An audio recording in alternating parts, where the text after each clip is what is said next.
The Global Health Solution present the HeartQuest HRV analysis. So the first today, so we will start and showing up what's the normal heart rate variability looks like. So the first, after we're recording the electrocardiogram, so the computer will help us to build up a rhythmogram. A rhythmogram is basically represent RR interval, normal to normal deviation. In a normal condition, so we can see when the RR interval is changing, it's kind of like producing little waveform, nice waveform on a rhythmogram, and this is what represent as smooth changing RR interval, which is supposed to be as a normal condition. The second thing, so what we're looking for, we want to see what's the A, B, and C parameters. So in this case, so it's all parameters is represent 100%. And so we want to see what's the average people for this age we have. So this is the blue line on the comprehensive peak performance is showing up what's the average people for this condition have. So for this one, so we see it's a normal rhythmogram, which is represent very nice waveform with no artificial kind of like artificial stuff. So only one pink line over here. When we click on it, so we just kind of like want to confirm if it's no arrhythmia or any premature ventricular contractions.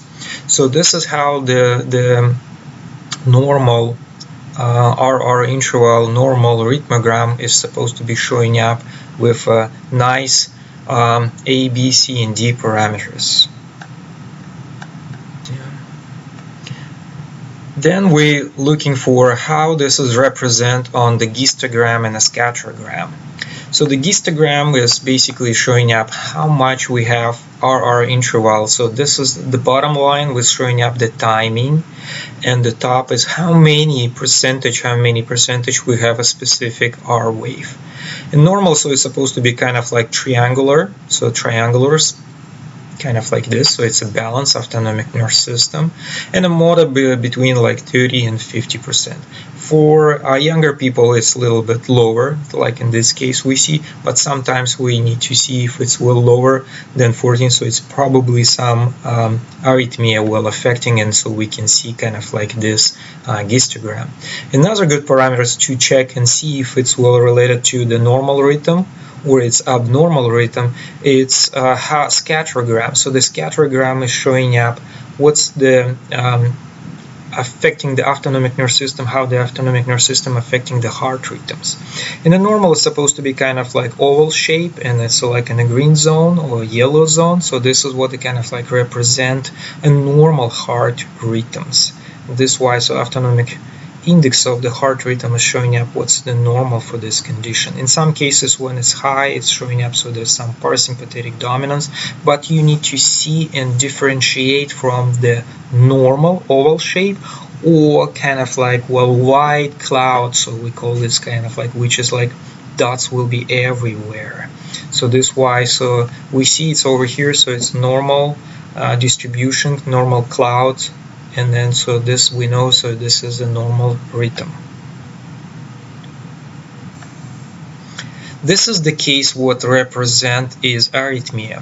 First, so the basically it's well showing up the warning, and especially when we see, so for this specific age, the blue line is over here, and then so the performance peak is much higher than the average people for this age, so it's showing up the warning. So that's why so you have to look visually for any abnormal beats like arrhythmia, premature ventricular contraction, and bradycardia due to weakness of the sinoatrial SI nodes. So that's why so it's showing up the warning. So if a warning will showing up, so you need to look on the rhythmogram. In this case, so this is what they kind of like confuse a lot of practitioners. So the A, B, C, and D parameter is high enough, and people will say, hey, this is the good one. But actually, when we look more closely, we see so the rhythmogram is not looks normal. So the RR interval is changing so rapidly. So we see it's kind of like jumping up and down, up and down.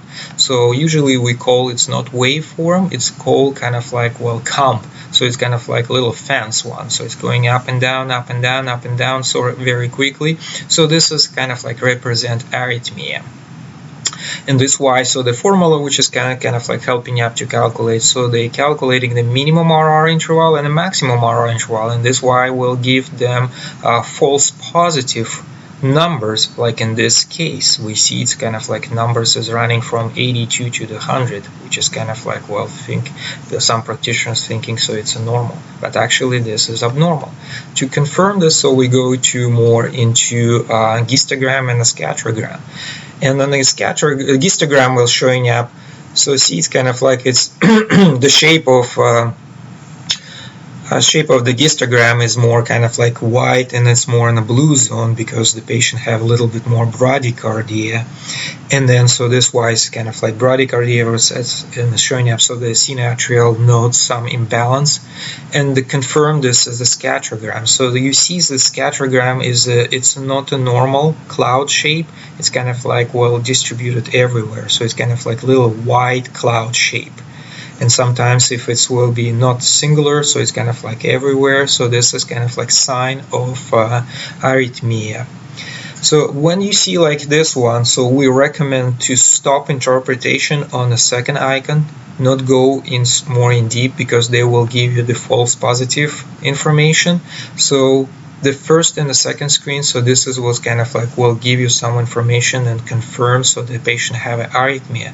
So this why, so we not recommend going more in deep and interpret, because they will give you some false positive information. So this is what they kind of like, well, a lot of mistakes that people will do, and this why, so we want to prevent this mistake by looking on the first two screen and see if it's normal rhythm or it's abnormal rhythm.